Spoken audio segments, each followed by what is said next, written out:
Estamos em pleno Festival Bike 2013, neste momento estamos aqui junto ao autocarro da LA Antarte e temos aqui Luís Almeida, um dos responsáveis pelo evento. Vamos tentar saber como é que foi a época deste ano e vamos saber projetos para o futuro. Luís Almeida, como é que correu a época deste ano? Bem, a época deste ano foi uma época, digamos, com poucas provas. Esperamos que o próximo ano se mantenham pelo menos, não é? Vamos continuar a verificar o que é que se pode fazer. Os resultados eram esperados? Podiam ser melhores? Os resultados podiam ser melhores, podíamos ter eventualmente ganho a volta, mas como todos sabem, começámos ali com uns 20 a 47 segundos de atraso logo no prólogo, que nos prejudicou, e foi essa vantagem que sempre tivemos em perda relativamente à tabela geral. Daí não chegarmos à conquista da volta.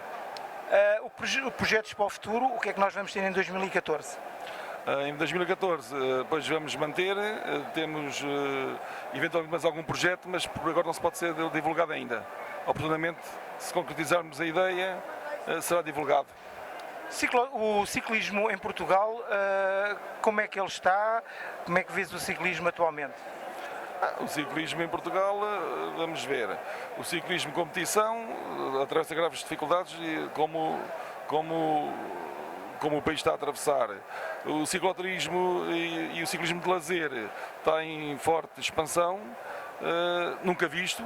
Nós já andamos há 30 e tal anos com as bicicletas, agora estamos a ver que de facto todas as pessoas estão a virar-se a fazer desporto, que é pelo bem da saúde, não é? Aqui o Festival Bike, um balanço em relação às outras edições. Como é que estás a ver este festival? Bem, relativamente às outras edições, eu penso que o festival também está com pujança, vê-se talvez um pouco menos de dar a disposição, mas está agradável, está acolhedor e é uma festa para todos os que andam de bicicleta. E uma mensagem final, tanto para o ciclismo como para os cicloturistas, para esta família de ciclistas nacionais, porque todos sejam amadores ou profissionais. Não, para todos, nós desejamos é que corra sempre tudo bem, sem acidentes e que nos encontremos por aí, de norte a sul, porque nós trabalhamos de norte a sul e gostamos de todas as pessoas de norte a sul.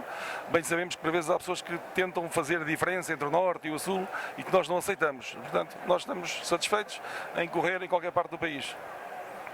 E foi aqui a entrevista com o Luís de Almeida, aqui da LA Antarte. Vamos dar mais alguns passos para a feira, vamos ver mais alguns pontos de reportagem.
Estamos aqui no pavilhão da XS, em mais um festival bike, e temos aqui a Marisa Carreira, que nos vai falar sobre esta bebida.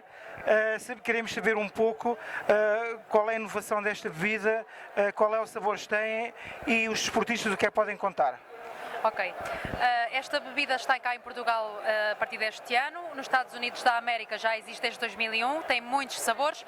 Cá em Portugal existe a bebida tropical, o sabor tropical e limão, porque são os sabores que têm mais saída. Relativamente a esta bebida, o que nós temos a dizer é que é uma bebida energética, tem um alto teor de vitaminas do complexo B, que é para aumentar a concentração e a memória, tem cafeína, para dar aquele aporte de energia física, tem 0% de açúcar, que é uma característica muito importante, porque o açúcar faz mal a nível da saúde, e pronto, basicamente é isso. Os desportistas podem contar para um aporte de energia extra. Onde é que os desportistas podem encontrar facilmente esta bebida?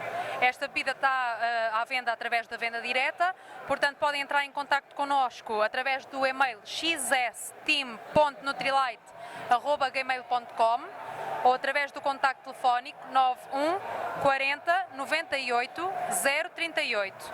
Portanto, e o site oficial da marca é o www.nutrilite.com. Qual tem sido a recepção aqui das pessoas aqui na feira sobre a bebida? Muito boa, muito boa. As pessoas não conhecem, é uma novidade, é o primeiro ano que nós estamos cá e tem parado muita gente para provar, para gostar e gostam. E aqui do stand da XS, esta bebida tem sido de facto uma sensação, as pessoas estão a gostar. Nos locais próprios podem tentar encontrar esta bebida, certeza que vão ficar satisfeitos e vai ser uma mais-valia para os vossos desportos, para a vossa competição.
Estamos em pleno Festival Bike edição 2013. Estamos aqui no stand da Federação Portuguesa de Cicloturismos e Utilizadores da Bicicleta, que hoje realizou o 6º Mega Passeio Lisboa-Santarém. Tivemos cerca de 1.300 participantes, num passeio muito animado, num trajeto de dificuldade baixa, com a satisfação total para todos os participantes.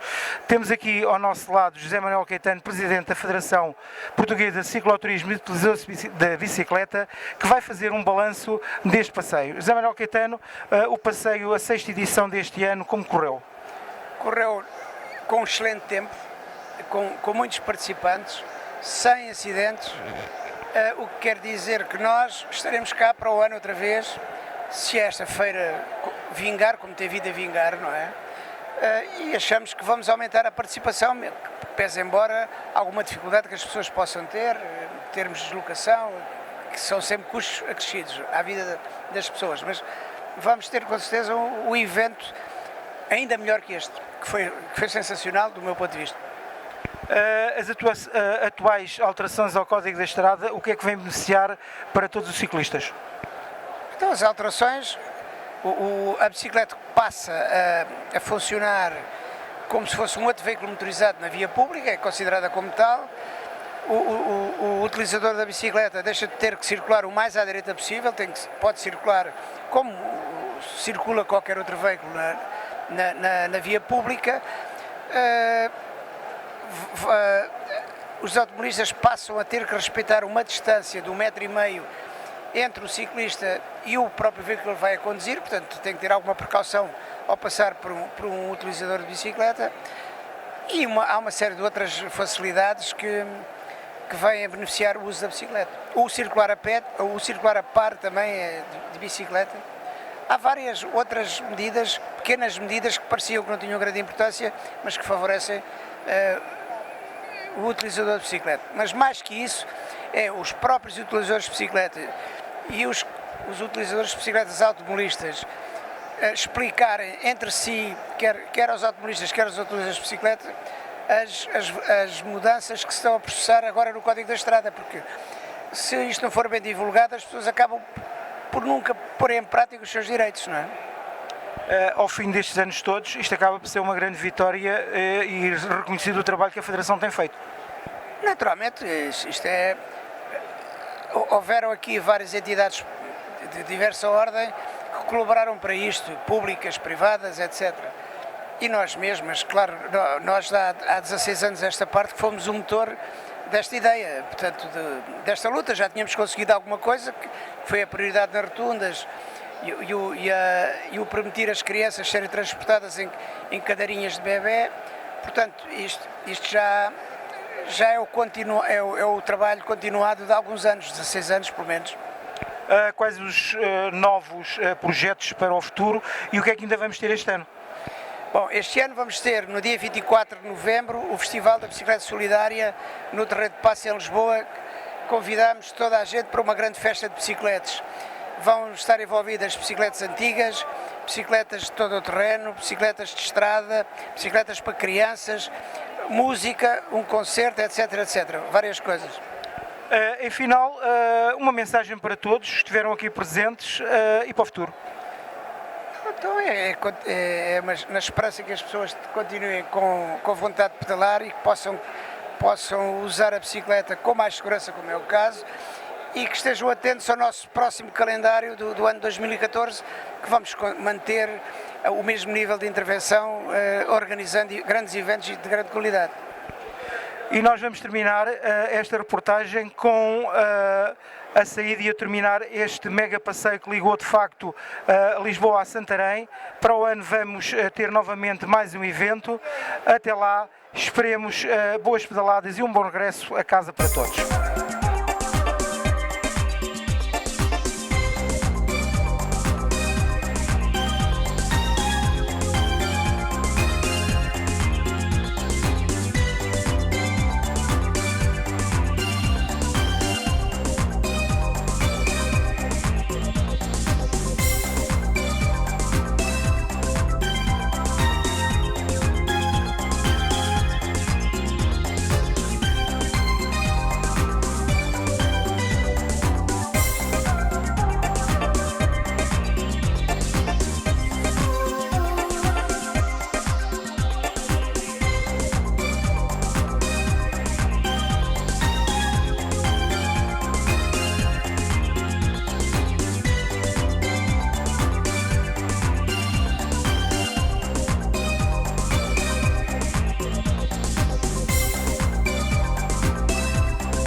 daí que, de alguma maneira, é um convite que eu fiz a mim próprio, até porque, enfim, eu, em conjunto com os meus companheiros da direção da Federação, temos, ao longo dos tempos, nos últimos anos, pugnado intensamente para que, de facto, este desfecho, chamemos-lhe assim, que foi a alteração, ou que é a alteração ao Código da Estrada e que entrará em vigor, como aqui já foi dito, no dia 1º de janeiro de 2014, pudesse ser uma realidade. É óbvio que, e apesar de, também como aqui já foi dito, ter sido uma alteração de fogo relativamente à utilização da bicicleta e ao estatuto da bicicleta e da mobilidade suave, se quisermos, nesta legislação, no Código da Estrada, é óbvio que ainda há muita coisa por fazer e ainda há muita evolução que pode ser feita e continuaremos, obviamente, nesta nossa demanda, no sentido de pugnarmos para que cada vez mais a legislação estadual possa proteger os utilizadores mais vulneráveis, nos quais se incluem, obviamente, os utilizadores de bicicleta. Foi dito aqui pelo orador anterior, esta não é uma alteração que caiu do céu. E é um facto. É um facto também, não só para aquilo que ele disse, mas também pelo facto ou pela circunstância de ela corresponder, de facto, a uma luta intensa. Um conjunto de instituições e de pessoas, maiormente pela Federação Portuguesa de Cicloturismo e utilizadores de bicicleta. Se é verdade que muita gente pugnou e muitas instituições pugnaram porque isto viesse a acontecer, e isso é verdade, provavelmente nenhuma como esta Federação contribuiu tanto para que isso pudesse ser possível. E aos mais diferentes níveis, sobretudo a nível daqueles seus contactos com os poderes públicos, com os decisores do ponto de vista legislativo, do ponto de vista executivo, e a sua sensibilização para esta temática, até porque, salvo honrosas exceções, nas quais eu me incluo, muitas das pessoas titulares dos cargos públicos, dos cargos políticos, não são utilizadores de bicicleta e muitas vezes têm uma ignorância razoável relativamente àquilo que é o circular em bicicleta. Daí que muitos destes saltos conceptuais que este código prevê, como sejam, por exemplo, a possibilidade dos ciclistas circularem a par em determinadas circunstâncias, como seja, por exemplo, o facto de os ciclistas não serem obrigados a estar, eu diria, colados à berma da estrada, na parte mais suja, na parte mais potencialmente mais perigosa da estrada. O facto de os ciclistas ou a bicicleta ser conferido um estatuto como um veículo motorizado naquilo que diz respeito à regra da prioridade.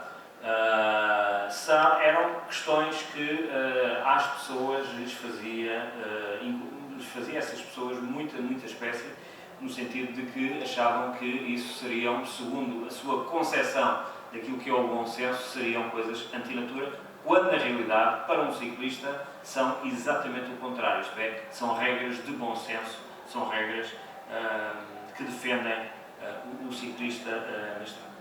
É óbvio que, também aqui foi dito, que em virtude da falta de fiscalização, estas normas poderem ou não poderem ser mais do que, às vezes, uma aplicação em contexto de tribunal ou até, enfim, relativamente à questão das companhias seguras, à atribuição de responsabilidades, etc. Mas mesmo que fosse só por isso já era vantajoso, mas eu creio que não. Eu creio que tem vindo todo o debate que tem sido feito à volta do Código da Estrada e é visível, ainda hoje saiu no jornal uma notícia que refere a questão da convivência entre automobilistas e ciclistas na estrada e a questão de alterações do Código. Este debate acompanhado pelo facto de haver uma preocupação cada vez maior da sociedade em geral em questões como o ambiente, a questões como a saúde e o papel que a bicicleta tem vindo a assumir crescentemente na mobilidade dos cidadãos, mais que não seja também por questões de crise económica e financeira, porque de facto também é além das vantagens do ponto de vista ambiental e de saúde, também é um meio de transporte bastante mais barato que os convencionais, faz com que, de facto, haja por parte dos próprios automobilistas uma sensibilidade especial para com este veículo e um respeito que o Código da Estrada não só vem reconhecer, como vem inclusivamente potenciar. Até porque, também, salvo algumas exceções, a maioria dos ciclistas, dos utilizadores de bicicleta, pelo menos aqueles que são maiores de idade, são também eles automobilistas e são também eles conhecedores das regras do trânsito e da maneira de circular na estrada, seja em automóvel, em motociclo ou, neste caso, em bicicleta. Daí que, portanto, há aqui uma espécie de honra ao conhecimento que este Código também confere. Eu dou um exemplo muito concreto. Esta questão da regra da prioridade pelo lado direito é uma regra que está praticamente interiorizada pela maioria dos automobilistas, que acha que é uma regra de bom senso. Isto é, um veículo, neste caso uma bicicleta, que aproxima-se pelo lado direito e dão-lhe normalmente a prioridade. Por outro lado, há aqui também um fator que convém ter sempre em linha de conta. Não obstante existirem um conjunto de vias segregadas cada vez mais, e no contexto de diferentes municípios, muitas vezes não interligadas, mas já algumas com uma interligação intermunicipal, o que é facto é que há uma rede de vias para bicicletas que abrange todo o país, de há muitos anos esta parte. E essa rede são as estradas deste país, as ruas deste país. E é aí que a maioria dos ciclistas se desloca nas suas utilizações, sejam de caráter lúdico, seja de caráter utilitário, ou, muitas vezes, para se chegar a uma dessas vias segregadas, uma ciclovia, tem que se passar por uma via normal, uma via pública normal, ou, quando termina a ciclovia, é exatamente numa via pública normal que o ciclista circula. Portanto, tem que ter conhecimento destas normas, tem que atuar como um veículo, no fundo é aquilo que se chama o ciclismo veicular, isto é, atuar como sentir-se e atuar como se um veículo se tratasse. Daí que seja muito importante que, de facto, no caso dos maiores de idade, boa parte deles são possuidores de uma licença de condução, de uma carta de condução, daí que têm o conhecimento teórico e prático das regras de condução, da maneira de se colocarem na via pública, mas também ao nível dos menores, que haja, ao nível dos currículos, nas escolas, de facto, uma disciplina de educação rodoviária, não direi exclusivamente de educação rodoviária, mas num contexto genérico de uma educação de caráter cívico, que é importante, digamos, para preparar cidadãos. Isto é, a escola não deve servir apenas para ministrar um conjunto de saberes tradicionais, a matemática, a língua portuguesa, a língua estrangeira, a história ou a geografia, mas também a maneira de os jovens se comportarem na própria sociedade, e esta é uma forma de relacionamento social, provavelmente é a forma mais espalhada a nível nacional de relacionamento social. E muitas vezes nós não damos conta disso, mas quando estamos a circular numa estrada, seja de bicicleta, seja de automóvel, seja até a pé, enquanto peões, estamos a ter relações sociais com os outros utentes dessa via. E, de facto, isso tem que se reger por um conjunto de comportamentos, tem que se reger por regras básicas também de civismo e de bom senso, e, de facto, esta é uma alteração que reputamos de fundamental e de muito importante e que nos satisfaz plenamente. E devo dizer que muitas vezes a expectativa não é muito grande, pelo facto, porque boa parte das pessoas até que discutem estas questões em termos do Executivo, em termos do Poder Legislativo, neste caso da Assembleia da República, não terem esta sensibilidade do utilizador da bicicleta. Daí que o papel que a Federação teve no sentido digamos, este poder de advogar a bicicleta, do lobbying da bicicleta, tivesse sido fundamental, e o que é certo é que o resultado produzido é um resultado que, não sendo ótimo, é pelo menos bom e na qual nós nos revemos.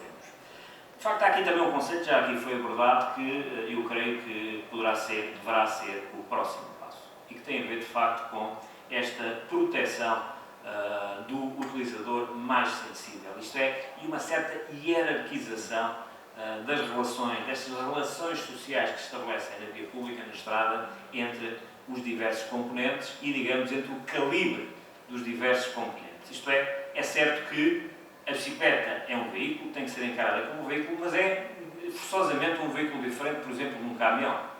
Daí que o princípio da prudência tem que dizer que os utilizadores dos diferentes tipos de veículos têm que ter um comportamento, ou têm que diligenciar no sentido de ter um comportamento responsável perante os outros, sobretudo aqueles que são mais vulneráveis.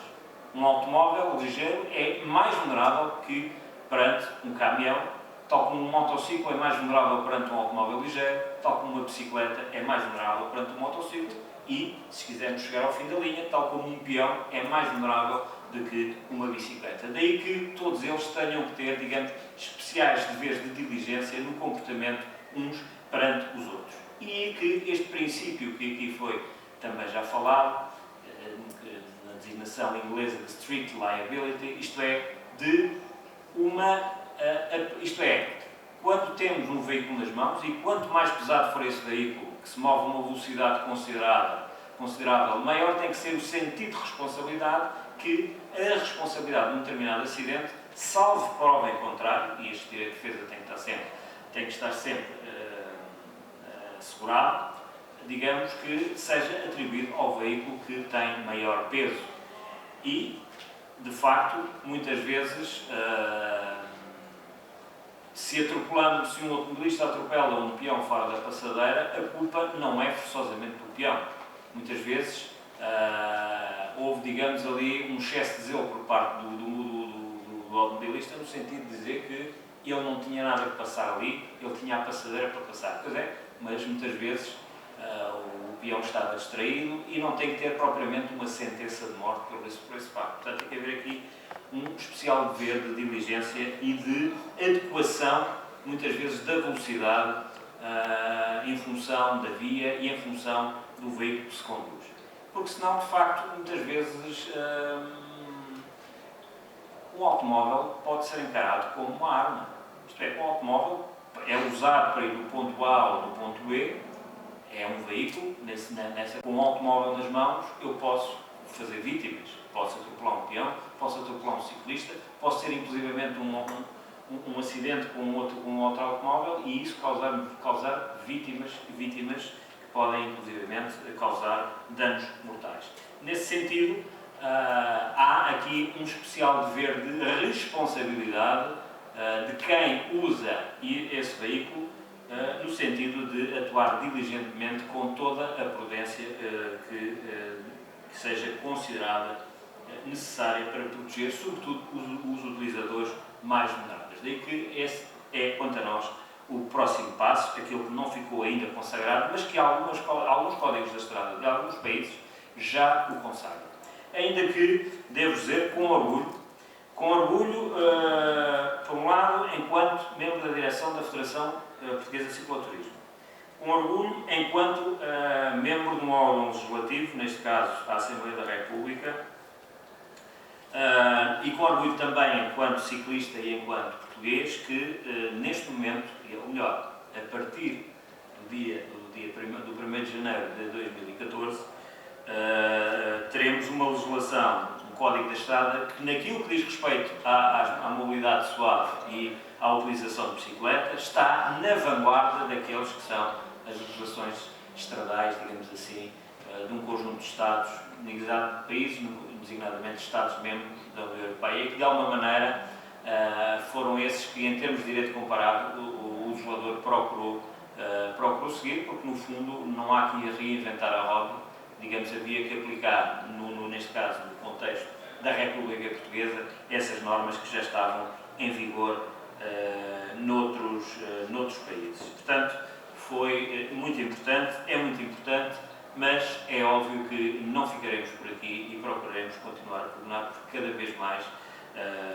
o Código se possa ainda aperfeiçoar mais. Sabendo que outra das vertentes, esta vertente é uma vertente jurídica, é uma vertente eminentemente teórica, tem o seu reflexo prático, que é o comportamento na estrada, mas digamos que existe, por outro lado, o problema da limitação física, isto é, quando se legisla para uma zona de convivência ou zonas de circulação a 30 km por hora, se a via pública não estiver configurada em termos físicos para que, de facto, se pratiquem essas velocidades e não se possa ir além dessas velocidades, dificilmente essas velocidades serão cumpridas.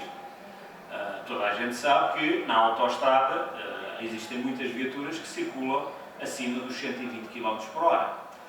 Toda a gente sabe que nas estradas nacionais existem muitas viaturas que circulam acima dos 100 km por hora. Toda a gente sabe que nas ruas das nossas cidades existem viaturas que circulam acima da velocidade de 50 km por hora. Portanto, só através de limitações físicas, e isso é uma obra, uma intervenção, compete às autarquias, mas que, enfim, tem um custo financeiro, mas só através da introdução de um conjunto de alterações também na via pública, alterações de caráter físico, é possível também, digamos, respeitar estas zonas de convivência, onde será muito fácil que as pessoas circulem a pé, os ciclistas circulem nos seus velocípedes sem constrangimentos, nem com aquele receio de ser atropelado, de ter que estar permanentemente a espreitar por cima do ombro, com receio de quem vem lá atrás, e no fundo todos se sintam bem. Até porque quem conduz um automóvel,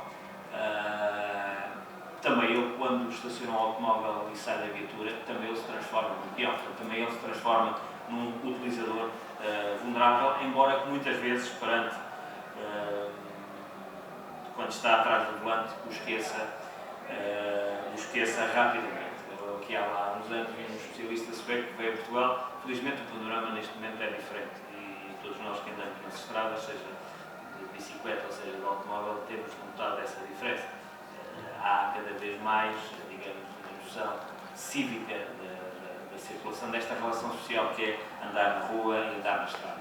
Mas ele dizia que os condutores portugueses conduziam como ladrões de automóveis. E de facto é vulgar encontrar pacatos chefes de família que, quando têm um volante nas mãos, se transformam em qualquer coisa mais parecida com um lobo do que propriamente com o pacato chefe de família que, segundos antes, abriu a porta da sua viatura e ali se instalou.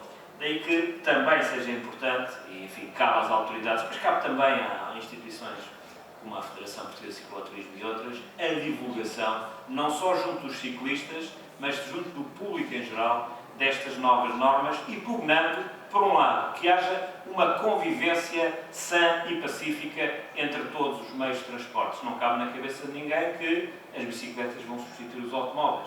Está fora de questão, não é isso que se passa, mas todos têm o seu papel na estrada, todos têm o seu papel nas ruas e, portanto, todos eles têm que conviver da melhor maneira e, obviamente, que compete a todos pugnar por isso, cumprindo as regras que estão consignadas neste Código de Estado.